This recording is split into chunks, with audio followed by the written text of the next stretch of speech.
Louvado seja nosso Senhor Jesus Cristo, para sempre seja louvado.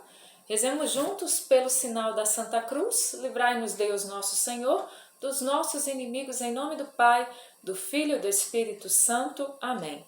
Vinde, Espírito Santo, enchei os corações dos vossos fiéis e acendei neles o fogo do vosso amor. Enviai-nos, ó Pai, o vosso Espírito, e tudo será criado e renovareis a face da terra. Oremos. Ó Deus, que instruíste os corações dos vossos fiéis com a luz do Espírito Santo, fazei que apreciemos retamente todas as coisas, segundo o mesmo Espírito, e gozemos sempre de sua consolação, por Cristo Senhor nosso. Amém. Estamos no livro de Números, capítulos 5 e 6. E nós vamos ver aqui as leis do povo judeu, né? A gente vai entender aqui qual que era a mentalidade do povo judeu referente às leis. E nós vamos vendo aqui, muitas vezes nós vemos umas leis assim, inclusive muito duras, né?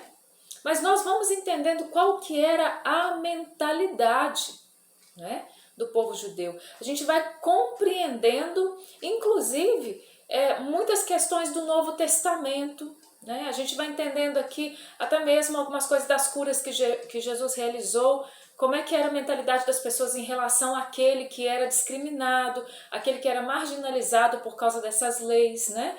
Aqueles que eram considerados impuros. Então é muito importante a gente ler e a gente conhecer quais eram, né, essas leis, qual que era a mentalidade do povo em relação a pessoas e situações diversas, né? Isso no capítulo 5 a gente vai ver aqui as leis concernentes à pureza e ao furto. Eu gostaria aqui de tomar algo para a gente refletir a partir do versículo 5, que vai dizer assim: o Senhor disse a Moisés: dize aos israelitas, se um homem ou uma mulher causa um prejuízo qualquer a seu próximo, tornando-se assim culpado de uma infidelidade para com o Senhor, ele confessará sua falta e restituirá integralmente o objeto de delito, ajuntando 1/5 a mais àquele que foi lesado. Se, porém, não houver quem o receba, esse objeto será dado ao Senhor, ao sacerdote, além do carneiro de expiação, que se oferecerá pelo culpado. Toda oferta tomada das coisas santas que os israelitas apresentam ao sacerdote lhe pertencerá. As coisas consagradas lhe pertencerão. O que se entrega ao sacerdote será dele. Então eu gostaria de refletir um pouquinho sobre esse pequeno trecho, onde vai falar quando uma pessoa causa prejuízo, né, ao seu próximo e se torna culpado então de uma infidelidade ao Senhor. Nós compreendemos que quando nós ferimos o próximo de alguma forma, quando nós causamos algum tipo de prejuízo ao próximo, né, trazendo para o nosso contexto aqui, né, não tanto para o contexto da lei aqui, mas trazendo para o nosso contexto, nós compreendemos que quando nós causamos prejuízo ao próximo, nós estamos ofendendo a Deus. Não somente ao próximo nós estamos ofendendo, lesando, né, mas nós estamos ofendendo a Deus também. E aqui vem trazer esse contexto, mas eu gostaria ainda de continuar. Vai dizer assim: o que essa pessoa deve fazer então? O que essa pessoa faria aqui dentro da realidade judaica? Ele confessará sua falta e restituirá integralmente o objeto do delito. Então, roubou algo de alguém. Essa pessoa ia confessar a falta e levar aquele objeto, entregar aquele objeto de volta para a pessoa, né? Ia restituir aquilo que foi roubado, né? E tomando então sob essa perspectiva, nós pensamos naquilo que nós devemos fazer hoje, né? No caso de um furto, a gente vai realmente devolver. A gente vai, não adianta eu só ir, por exemplo, ao padre e fazer uma confissão ao sacerdote e não devolver aquilo que eu roubei. Isso, gente, tem um nome na igreja que se chama reparação.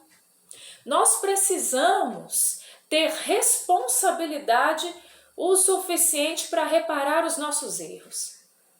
Nós fazemos muitas vezes muitas coisas equivocadas, muitas coisas erradas, nós cometemos pecados, nós ferimos o outro, a dignidade muitas vezes do outro, porque a grande maioria dos nossos pecados ela ofende também uma outra pessoa, ou um grupo de pessoas, ou a nossa família, né? De uma forma geral, nós temos que compreender se aquilo que nós fizemos de errado, se nós conseguimos então desfazer aquele erro, é necessário desfazer, entende? Porque muita gente acha que basta eu me arrepender do que eu fiz, ir lá, me confessar, receber a absolvição e está tudo certo. Não, nós precisamos também reparar aquele mal que nós fizemos.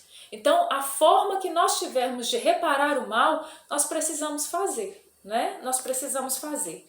Se, porém, e aí entra, né, voltando aqui, a realidade, por exemplo, ofendeu, magoou, a realidade de ir até a pessoa e pedir perdão, né? Então, não só devolver um objeto roubado, no caso do furto, mas ir pedir perdão, né? Causei algum mal que seja para aquela pessoa, eu vou procurar meios de reparar aquele mal que eu fiz, né? Eu vou buscar meios de desfazer aquele mal que eu fiz, né? Agora, Charlene, existem males que a gente faz na vida que sim, que não tem nada que a gente possa fazer mesmo, né? Não tem nada que seja possível fazer em relação àquele mal. Ou então a gente até faz algo em reparação daquilo, mas foi algo tão grande, tão grave, que nós conseguimos reparar aquilo às vezes parcialmente, né? Não é como devolver um objeto roubado simplesmente, às vezes é algo mais grave, mais sério, que a gente consegue até dar uma certa reparação àquilo que nós fizemos, mas não conseguimos fazer isso na totalidade, né? Então, nós entendemos aqui também, trazendo para o nosso contexto de igreja, como é que isso acontece hoje no nosso meio. A igreja, ela concede a nós indulgências parciais e plenárias. Como é que funciona isso? Aí nós entendemos a questão da reparação, né? Dentro da nossa fé católica, nós acreditamos que existe, então, céu, inferno e purgatório, certo? Então, o céu é o lugar onde as pessoas que morreram nessa comunhão perfeita com Deus, as pessoas então vão para lá, vão estar já na presença de Deus. Nós entendemos que aqueles que morreram na inimizade de Deus, aqueles que morreram ferindo conscientemente os 10 mandamentos, aqueles que se afastaram e se obstinaram no erro, se obstinaram no pecado, se obstinaram no mal, optaram por não estar na presença de Deus. Então optaram, porque é uma questão de opção, pelo inferno, né? Então, o inferno não existe, tem gente que falando isso aí, gente. Existe. Isso é a nossa fé, né? Nós acreditamos e sabemos da existência do inferno, assim como nós sabemos da existência do céu. Então, quem optou por viver uma vida de pecado sem se emendar, essa pessoa optou então por viver eternamente longe da face de Deus, o inferno. E como que funciona o purgatório, né? Às vezes nós morremos na amizade de Deus, né? Morremos na amizade de Deus. Gente, olha, a gente estava na presença de Deus, a gente ia à igreja de todo o nosso coração, não como algo simplesmente externo. A gente tinha uma vida de oração, né? A gente buscava o Senhor, a gente buscava ir se emendando, né? E lutando contra o pecado para sermos cada dia melhores. Mas nessa luta, né, nós não chegamos naquilo que São Paulo vai dizer, olha, não lutamos ainda até o sangue. Não nos esforçamos ainda até o sangue na luta contra o pecado, né? E muitas vezes nós caímos em pequenos pecados que não foram capazes de romper a nossa amizade com Deus, mas que não nos fez capazes de alvejarmos totalmente as nossas vestes. Muitas vezes nós trazemos essas manchas do pecado, né? Muitas vezes nós lutamos, mas lutamos mais ou menos. Muitas vezes ali a nossa luta não foi total, ou até mesmo essa questão da reparação, né? Nós vamos causando males às vezes às pessoas, talvez nem tão grandes males, né? Mas, gente, no nosso convívio social, no nosso convívio familiar, no nosso convívio aonde quer que seja, muitas vezes nós não somos, né? Tão amáveis como nós deveríamos ser. E nós não amamos o nosso próximo como nós deveríamos amar. E nós vamos causando, às vezes, pequenos prejuízos, né, ao nosso próximo. Às vezes a gente, com as nossas antipatias ali, nós vamos causando males. E essas coisas também precisam ser retiradas da nossa vida. E se a gente não retira essas pequenas coisas e tantas outras, né, que nós chamamos também de pecados veniais, que não rompem a nossa amizade, não nos tornam inimigos de Deus, mas que ao mesmo tempo não fazem com que nós nos conformemos, tomemos aqui o formato que Deus deseja para a nossa vida, né? Nos conformemos de uma forma completa à vontade de Deus. Nós morremos na amizade de Deus, mas precisamos reparar essas situações que nós não reparamos aqui enquanto nós tivemos oportunidade. Então existe aí o purgatório, ou seja, a pessoa não morreu na inimizade de Deus, não optou pelo inferno, optou por Deus, pelas coisas de Deus, mas existem coisas que precisam ainda ser purificadas. Esse estado de purificação nós chamamos então de purgatório, que a gente pode entrar dentro desse contexto aquilo que vai dizer aqui. Se porém não houver quem o receba, né, o objeto aqui roubado nesse sentido, o objeto será dado ao Senhor, ao sacerdote, além do carneiro de expiação, que se oferecerá pelo culpado. Toda oferta tomada das coisas santas que os israelitas apresentam ao sacerdote lhe pertencerá. As coisas consagradas lhe pertencerão. O que se entrega ao sacerdote será dele. Então vamos entender, eu estou fazendo um paralelo, né? Não estou dizendo aqui que essa lei judaica é aquilo que é aplicado na igreja hoje. Mas fazendo um paralelo, a gente consegue, através dessa palavra, compreender essas verdades da nossa fé. Compreender essas vertentes da nossa fé, não é? Então, eu estava falando da indulgência. Essas indulgências parciais, né, elas vão diminuir esse tempo de purificação pelo qual nós teríamos que passar no purgatório. E o que seria então uma indulgência plenária? Nós tivemos, por exemplo, o ano da misericórdia, né, há alguns anos atrás. E no ano da misericórdia foi concedido de uma forma largamente ali foi concedido indulgências plenárias, né? Nós fomos chamados a viver as obras de caridade, né, corporais e espirituais, que no outro momento a gente pode tomar e explanar melhor. Então essas obras de caridade, né, que a gente foi chamado a viver naquele ano da misericórdia, né, e tendo se confessado, estando em estado de graça, rezando pelas intenções do Papa, passando pela porta da misericórdia, a gente recebia a indulgência plenária. Charlene, só no ano da misericórdia que foi concedida indulgência plenária? De forma alguma. Em qualquer momento, em qualquer tempo da história da igreja, as indulgências plenárias elas são concedidas. Claro, nós precisamos estar adequados àquilo que é pedido a nós, né? Ou seja, nós vamos buscar uma confissão se nós tivermos um verdadeiro arrependimento dos nossos pecados e uma verdadeira vontade de não mais pecar. Uma verdadeira vontade de lutar contra o pecado mesmo na nossa vida de verdade, não é? Senão a confissão não é válida. Então nós vamos, com esse desejo profundo de nos emendarmos, vamos nos confessar, receber a absolvição, em estado de graça, porque quando nós nos confessamos, então nós entramos num estado de graça, em estado de graça nós então faremos tudo isso que a igreja pede, né?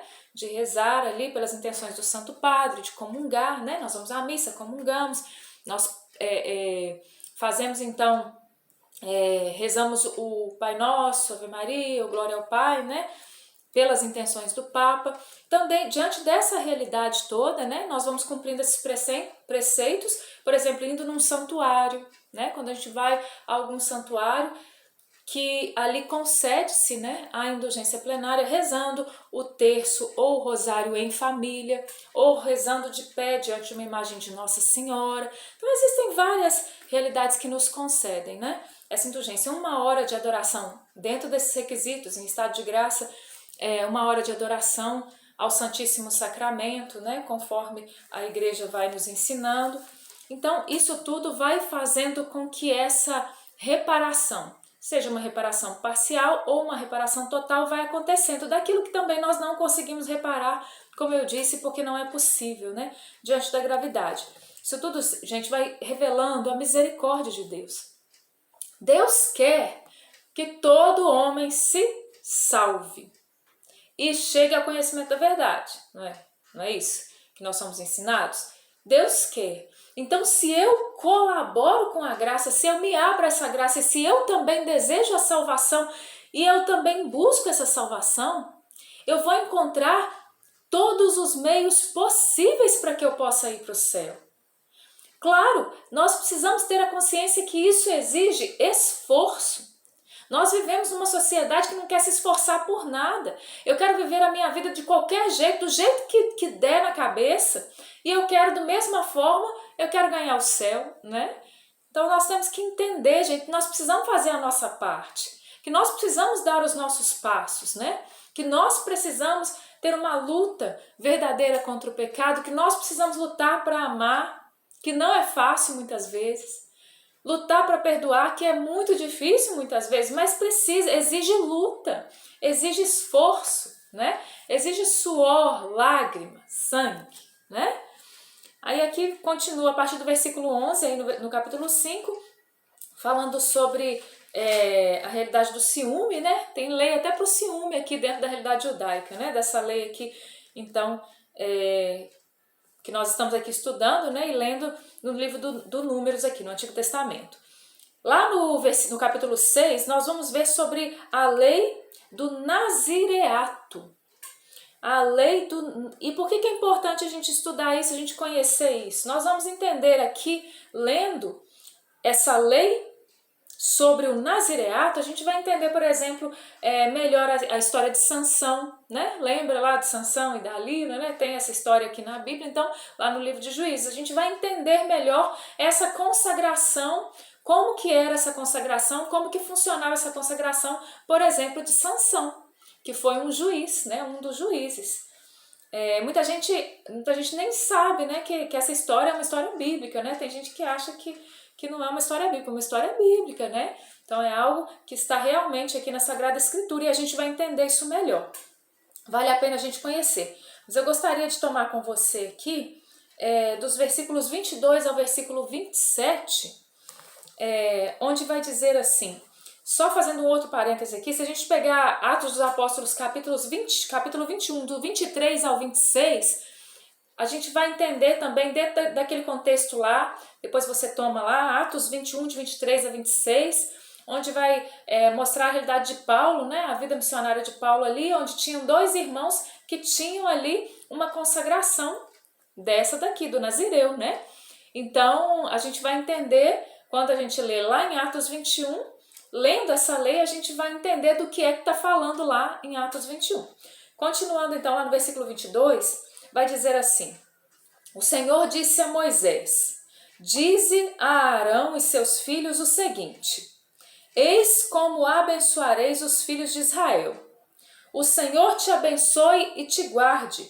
O Senhor te mostre a sua face e conceda-te a sua graça. O Senhor volva o seu rosto para ti e te dê a paz. E assim invocarão meu nome sobre os filhos de Israel, e eu os abençoarei, né? Então, a gente, quando ouve essa bênção, a gente é logo remetido aí à nossa liturgia, né? Porque muitas vezes, dentro da nossa liturgia, o padre também usa essa fórmula da bênção, né? Para dar a bênção final na Santa Missa. Então, essa é uma bênção litúrgica que nós vemos aqui lá no Antigo Testamento, onde o Senhor vai dizer a Moisés que Arão e seus filhos, os sacerdotes, que deem a bênção ao povo dessa forma. Né? Eis como abençoarei os filhos de Israel. Na missa a gente vai sempre respondendo amém a essas invocações, né? O Senhor te abençoe e te guarde, nós dizemos amém. O Senhor te mostre a sua face e conceda-te a sua graça, nós dizemos amém, né? Amém, eu concordo, eu quero, eu desejo essa bênção, eu desejo essa graça. O Senhor volva o seu rosto para ti e te dê a sua paz, a gente responde amém e o sacerdote concede para nós, né, a bênção. E aqui vai dizer, assim invocarão o meu nome sobre os filhos de Israel. Dizendo também, gente, do poder da bênção, né? A gente tem que entender o poder da bênção. O poder de um pai que abençoa um filho, né? Isso é muito importante a gente entender. O poder de abençoar as pessoas com as nossas palavras e não amaldiçoar, né? Zelar pelas nossas palavras para que sejam palavras de bênção e não palavras de maldição, né? Zelar também para que nós recebamos a bênção, né? as bênçãos que nós recebemos, por exemplo, dentro da liturgia, né? A bênção do Santíssimo Sacramento, saber que isso concede, gente, uma graça muito especial para nós. Então nós devemos ter abertura de coração para sermos verdadeiramente abençoados, né? Nós precisamos desejar a bênção de Deus. Tem até uma música do Eros Biondini, né? Eros Biondini de Belo Horizonte, onde ele fez uma canção muito bonita, né? Muito cantada, onde vai dizer isso: eu tomo posse da graça de Deus. Tomo posse da cura, Senhor. Tomo posse da bênção de hoje. Então, cada dia, né, Deus nos concede as suas graças e as suas bênçãos e nós devemos nos abrir a tudo aquilo que o Senhor deseja também nos conceder, a todas as graças, a todas as bênçãos que Deus deseja nos dar também. Então, agradeçamos ao Senhor por esse estudo de hoje. Bendito seja o nome do Senhor, pela graça que Ele nos dá de diariamente podermos beber das fontes da palavra de Deus. Nós louvamos, bendizemos, adoramos e glorificamos ao Senhor. Glórias ao Pai, ao Filho e ao Espírito Santo, como era no princípio, agora e sempre. Amém. Em nome do Pai, do Filho e do Espírito Santo. Amém. Louvado seja nosso Senhor Jesus Cristo, para sempre seja louvado.